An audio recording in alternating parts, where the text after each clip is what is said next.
Start. महोदय, हमारा जो संविधान तैयार हुआ है उसमें भी इस बात का प्रयास किया गया है कि देश में लोकतंत्र पूरी तरह से लागू किया जाए और जनता को लोकतंत्र की सारी सुख सुविधा मिल सके। सबसे पहले मैं आपको इस बात के लिए धन्यवाद देना चाहता हूं कि आपने मुझे इस सम्मेलन में कुछ कहने का अवसर दिया है। आपके सामने जो विषय आएंगे वे इतने महत्व के हैं कि प्रत्येक हिंदुस्तानी चाहे वह किसी भी काम में लगा हो उन पर कुछ ना कुछ ध्यान अवश्य देता रहेगा। एक यह बात मानी हुई है कि बच्चा जैसा तैयार किया जाता है वह बड़ा होने पर वैसा ही निकलता है। शिक्षा का यही काम है कि उसको अच्छी तरह से सुलझे तरीके पर तैयार करे और उसको इस योग्य बनाए कि उसे जिस किसी भी काम में लगाया जाए वह उस काम को कुशलता और सफलता के साथ पूरा कर सके। हमारे देश में जो शिक्षा पद्धति अभी तक जारी है वह नई नहीं है, बल्कि यदि मैं यह कहूँ कि वह 125 वर्ष पुरानी है तो गलत नहीं होगा। 125 वर्ष पहले जिस उद्देश्य को सामने रखकर यह शिक्षा पद्धति जारी की गई थी वह उद्देश्य अब नहीं रहा, पर शिक्षा पद्धति अब तक लगभग वही है। मैं मानता हूं कि इस बात का प्रयत्न किया जा रहा है कि उसमें परिवर्तन किया जाए जिससे हमें अपनी आवश्यकताओं की पूर्ति में सहायता मिल सके। जहां तक मुझे मालूम है कि इस काम में अभी तक हम सफल नहीं हुए हैं। मैं तो शायद यह भी कह सकता हूं कि उस शिक्षा पद्धति को बदलने में जो प्रयास किया जाना चाहिए था वह अभी तक नहीं किया गया है। इस देश में या सभी देशों में शिक्षा के 3 भाग होते हैं। एक तो वह जिसमें छोटे छोटे बच्चों को शिक्षा दी जाती है, दूसरा वह जिसमें युवावस्था के पहले बड़े होने तक, और तीसरा वह जिसमें युवावस्था के विद्यार्थियों को शिक्षा दी जाती है। इन तीनों भागों की शिक्षा पद्धतियां अलग अलग हैं, परंतु वे एक दूसरे से मिलती जुलती होती हैं और एक से दूसरे में जाने में कोई कठिनाई नहीं होनी चाहिए। इसलिए यदि हम अपने देश की शिक्षा में सुधार चाहते हैं तो सबसे अधिक आवश्यक यह है कि प्रथम प्राथमिक शिक्षा में, उसके बाद माध्यमिक शिक्षा और फिर विश्वविद्यालय शिक्षा में सुधार किया जाना चाहिए। महोदय, आज इस समारोह में सम्मिलित होकर मुझे बड़ी प्रसन्नता हो रही है। जब से मैं अब आपके नगर में पहुंचा हूं, आपने जिस प्रेम और उत्साह के साथ मेरा स्वागत किया है उसके लिए मैं आपको धन्यवाद देता हूं। मैं जानता हूं कि यह स्वागत किसी व्यक्ति विशेष के लिए नहीं है, बल्कि यह देश के प्रति आपके प्रेम का प्रमाण है। भारतवर्ष से जब जब से स्वतंत्र हुआ है उसके सामने बड़ी बड़ी कठिनाइयां रही हैं, परंतु ईश्वर की दया से हम एक एक कठिनाइयों को हल करते हुए गए हैं और आज कहा जा सकता है कि अब हमें प्रगति के लिए प्रशस्त मार्ग मिल गया है। यदि हम चाहें तो देश के लिए आपस में मिलजुल कर साहस तथा उत्साह के साथ काम करें तो संसार में ऐसी कोई चीज नहीं है जो इस देश के लिए दुर्लभ हो। इसलिए एक ऐसे दिन का मनाना जिससे देश की उन्नति के लिए एक बहुत बड़ा कदम उठाया गया था स्वाभाविक ही है। अंग्रेजों के साथ जिस समय स्वराज्य के लिए समझौता हुआ उस समय उन्होंने और सब चीज़ों के साथ एक काम किया और जिसका परिणाम कुछ भयंकर हो सकता था। जहां एक और अंग्रेजी राज्य सीधे तौर पर चलता था, वहीं दूसरी ओर देसी नरेशों के अधीन 600 से अधिक रियासतें भी थीं। ब्रिटिश सरकार ने जाते समय यह घोषणा कर दी थी कि ये सभी रियासतें अपने को सभी उन शर्तों और बंधनों से मुक्त समझे जो उन्हें ब्रिटिश सरकार के साथ किए गए थे, और प्रत्येक का अधिकार है कि वह चाहे तो हिंदुस्तान के साथ अथवा पाकिस्तान के साथ मिल जाए या अपने को स्वतंत्र रखे। एक नीति के रूप में यह बात बिल्कुल ठीक थी, परंतु यदि हमारे देसी नरेशों के हृदय में भी वह देश प्रेम नहीं होता तो जो उन्होंने दिखलाया तो संभव था कि एक भारतवर्ष के बदले आज भारतवर्ष के कई टुकड़े होते। यह समस्या देश के एक भाग में अब तक तय नहीं हो पाई है और वह भाग कश्मीर का है। उसके लिए हम अभी भी चिंतित हैं। देसी नरेशों के देश प्रेम और उनकी दूरदर्शिता और समय को पहचान कर उनके अनुसार अपने को ढाल लेने की उनकी शक्ति के फलस्वरूप ही भारत के 2 टुकड़े हो जाने पर भी विशाल भारतवर्ष आज रह गया है।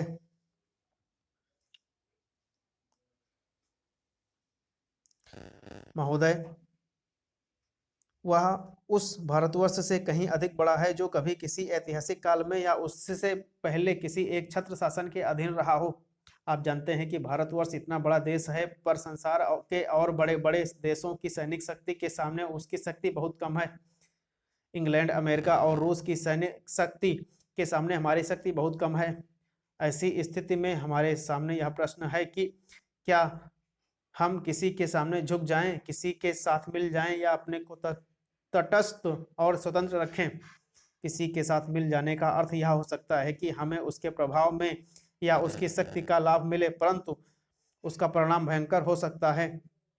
यदि उन पर कभी संकट आया तो हम पर भी आएगा। यदि हम अलग रहते हैं तो हमें अपने पैरों पर खड़े होकर अपनी शक्ति से कुछ कर सकते हैं। हमारे प्रधानमंत्री ने इसी नीति को अपनाया है और यद्यपि आरंभ में हमारे देश में ही बहुत से लोगों को इसको नहीं समझा था, पसंद नहीं किया, परंतु आज हम देख रहे हैं कि उसका परिणाम क्या हो रहा है। हमारे प्रधानमंत्री ने इस बात की घोषणा कर दी कि हम किसी भी दूसरे देश के साथ गठबंधन नहीं चाहते और हम स्वतंत्र रहकर अपना कामकाज अलग चलाएंगे। हमारे बहुतेरे लोगों ने यह समझा कि यदि हम किसी बलशाली देश से मिलें तो कुछ नहीं तो कम से कम आर्थिक सहायता तो मिलेगी। जो देश यह चाहते थे कि हम उनके साथ मिलें, उन्होंने तो बुरा माना ही। उन्होंने यह नहीं समझा कि हम अपने को अलग रख रहे हैं, न कि उनके विरोधियों के साथ मिल रहे हैं। जैसे जैसे समय बीतता गया, धीरे धीरे उन्होंने भी हमारी विदेशी नीति को समझा। आज संसार के लोग मानने लग गए हैं कि भारतवर्ष अपने दृष्टिकोण पर स्थित है।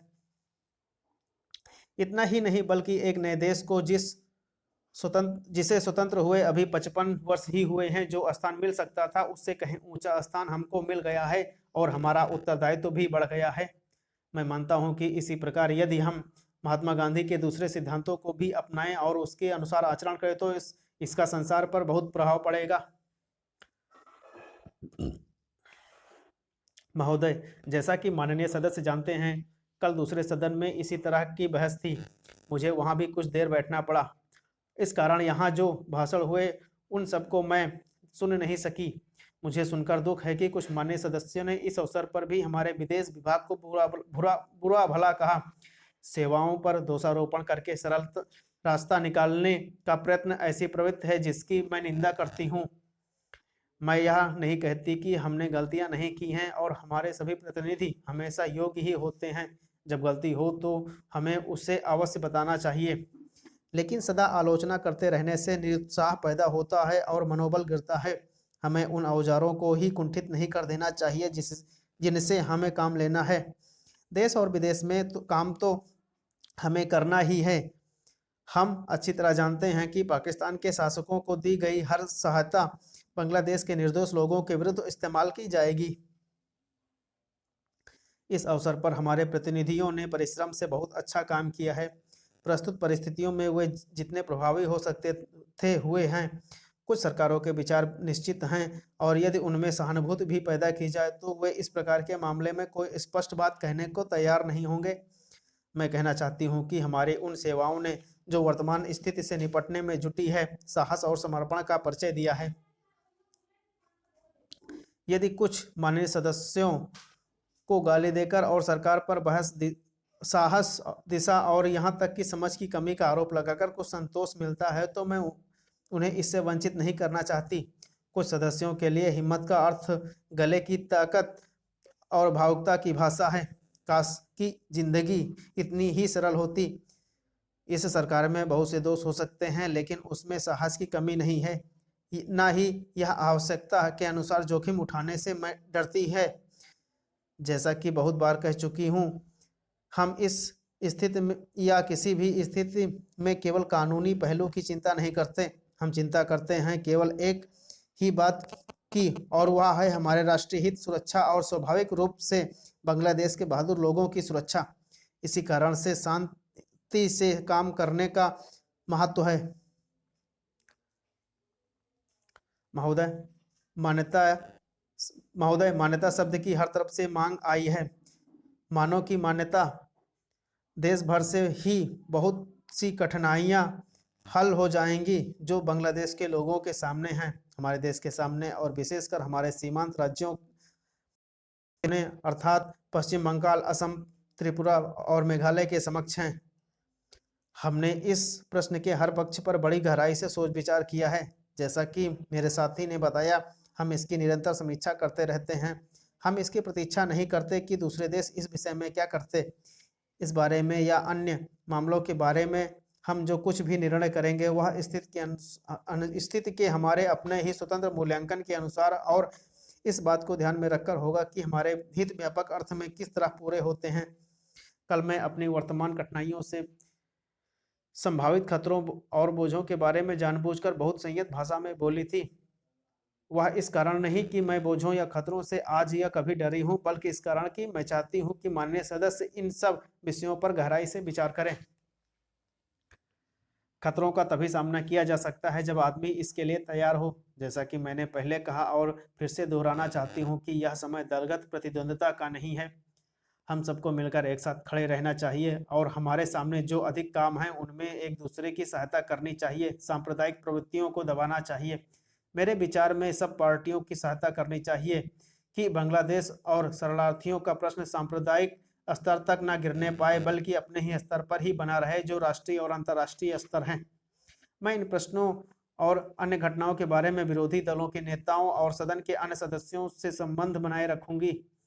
मैं अपनी तरफ से सदस्यों के इस विषय पर अपनी बात मुझसे आकर कहने और उनके पास जो कोई जानकारी हो उसे बताने की पूरी छूट देती हूँ। साथ ही इस समय से इससे अधिक और कुछ कहने को नहीं है। मैं बस इतना कहना चाहूंगी कि हम निराश ना हों। हमें अपने और अपने लोगों पर भरोसा होना चाहिए। हमें बांग्लादेश की वीर जनता और अपने अधिकारों के लड़ने के लिए संकल्प पर भरोसा होना चाहिए।